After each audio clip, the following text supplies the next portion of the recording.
Championship Sunday, just 2 sleeps away. Welcome to Good Morning Football. We are live in New York City, Friday, January 17th. My name's Kay Adams. Kyle Brandt is here, and so is Nate Burles and Peter Schrager. How do you feel? You just made your picks. I'm done for the show. I just got through the most stressful part of the week. I made my picks, 49ers and Chiefs. Dan Sorensen, number 49 for the Chiefs, will be a hero for the Chiefs yet again on Sunday. No, you cannot just done. breathe easy. No, you can't. So you have to defend your picks for the next 3 hours. You repeatedly called him Dirty Dan. Dirty Dan. Is that yours? Dirty Tell the Dan. people. That is what the locker room calls him in the local fan base. Dirty Dan.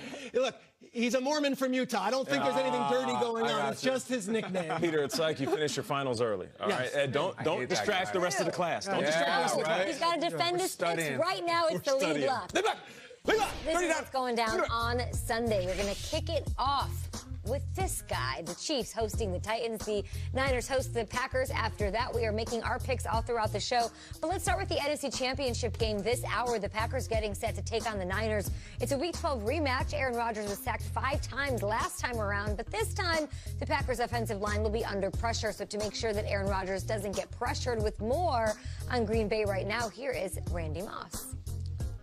Hi, Kay. Well, you don't have to be a football savant to notice that in the Week 12 win over the Packers, the Niners' defensive front was absolutely dominant. So how does the Packers' offensive line flip that script? Well, right tackle Billy Turner told me that one of the keys will be to be mentally prepared to weather the storm.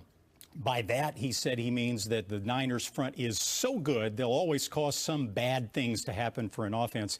The key is to keep those things from multiplying. Left tackle David Bakhtiari said he expects to line up again, mostly opposite rookie Nick Bosa, who he said deserves all the accolades he's gotten. And Bakhtiari said that should be a fun matchup.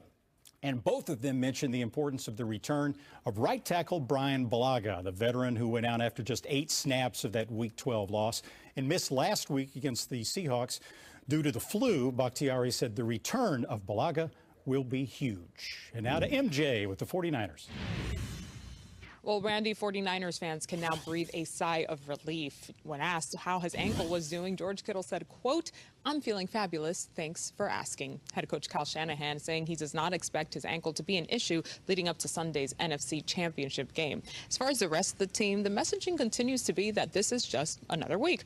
Although a couple players did tell me they are starting to have a tough time not looking ahead to Miami and the Super Bowl. Instead, though, what they're doing is using that as a tool to stay focused and get the job done on Sunday against the Packers. I asked quarterback Jimmy Garoppolo if he's had a moment at all to look back at the ride this season thus far, and he says it's been a wild one. He tries to think back to games back in October and thinks even those seem like a lifetime away. What is very present, though, for Jimmy and the rest of the team is that the Packers are the only thing between them and the only game that matters in the end, the Super Bowl. Okay, I'll send it back to you.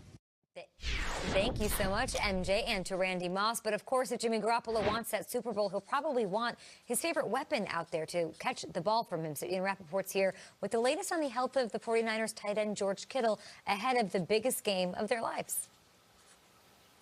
Yeah, no doubt the biggest game of their lives. George Kittle is expected to play, Kay, after dealing with some lingering ankle soreness. And you heard MJ reference it. This was a little bit of a surprise.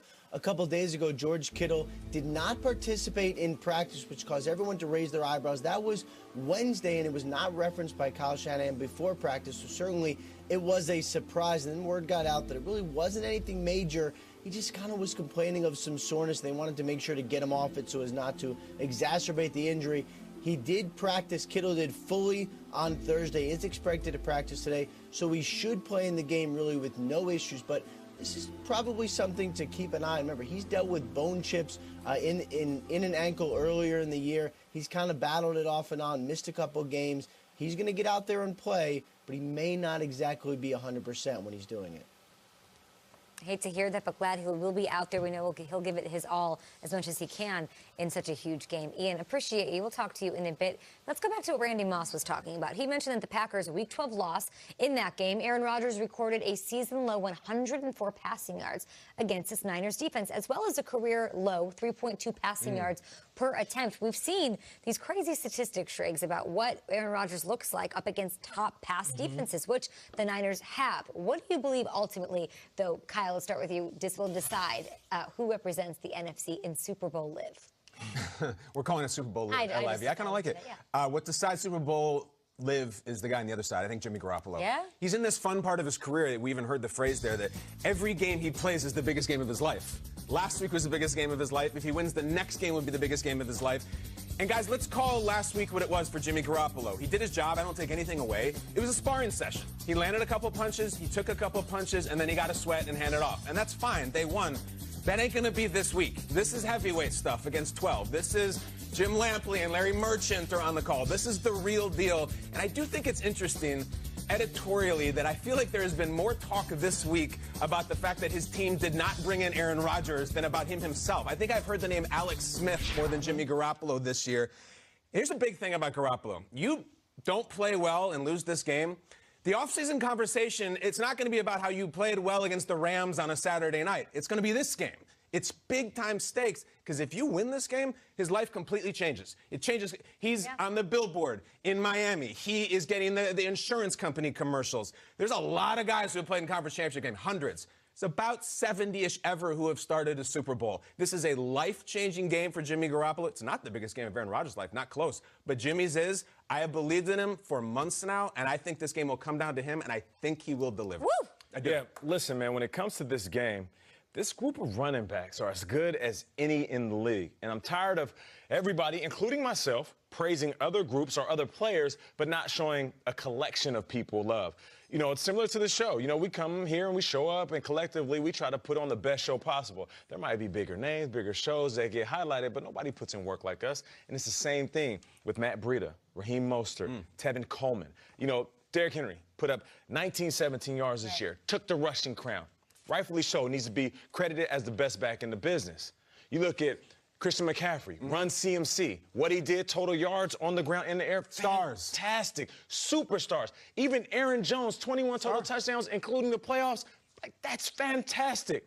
But when you think about the 2,119 yards that these three put together, maybe we should stop talking about Jones and Henry and run CMC. Maybe we should start talking about run BMC. Okay. And that's Breida, Mostert, Coleman. That's the BMC we should be talking about, because sometimes it takes a group of individuals to dominate a season and dominate a playoff run and hopefully get you to Miami. We talked about it, man. We joked about Kyle Shanahan learning from his past mistakes. That Super Bowl was tragic. Yeah. That second half, he did not run the ball. He probably would have won.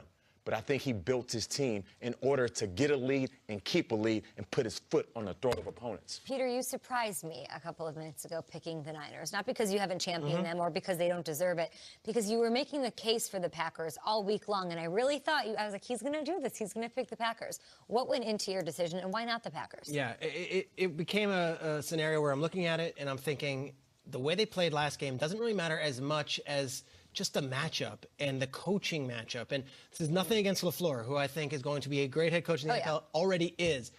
But when you've got Kyle Shanahan, who was LaFleur's mentor for 8 years in the NFL, over 3 different stops, and then you've got Robert Saleh, who's one of LaFleur's best friends, and they've worked together in multiple places where they know each other's X's and O's, I feel like the game plan coming in and the sheer brute strength of the 49ers will overwhelm this Packers team. That said, you can make the argument that the Packers have 3 players on offense, and I mean this: Aaron Rodgers, Aaron Jones, and Davante Adams, who, if they are all clicking, are better than every single player on that Niners I agree with you. And that includes Kittle, and that includes Juszczyk, and that includes Garoppolo. But these 3 did not show up in Week 12. Look at Aaron Rodgers' numbers. 104 yards will not get it done. 38 yards from Aaron Jones will not get it done. And Davante Adams has to go nuclear for them to win this game. 7 for 43 is not going to get it done. If these 3 play at their best, and these 3 come in clicking, and then Bulaga wasn't in that first matchup. If he's protecting and Bakhtari's protecting on the other end, you better believe this Packers team is going to give the 49ers all they can handle. And that offense will not stop. They've got 3 of the best offensive players in all of conference weekend, both games.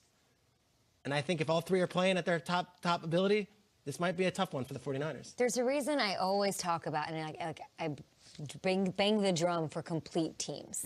I feel like that's who's going, and it's weird because in the AFC, I don't think that's the case. But in the NFC, that's why I like the Saints so much all the time, because I'm like, oh, you have the defense, you have the quarterback, you have the run game, you have the pass game. These two teams play at their best when they're balanced, when they are running the ball, maybe not 47 times, but they're also using Kittle. They're also, leaning on their defense to make it happen. So I think the team that wins is the one that can take away and make the other team one-dimensional. That is the team that's going to win this game. I agree. And it's kind of interesting to look at the Niners' talent. You talk about those three players.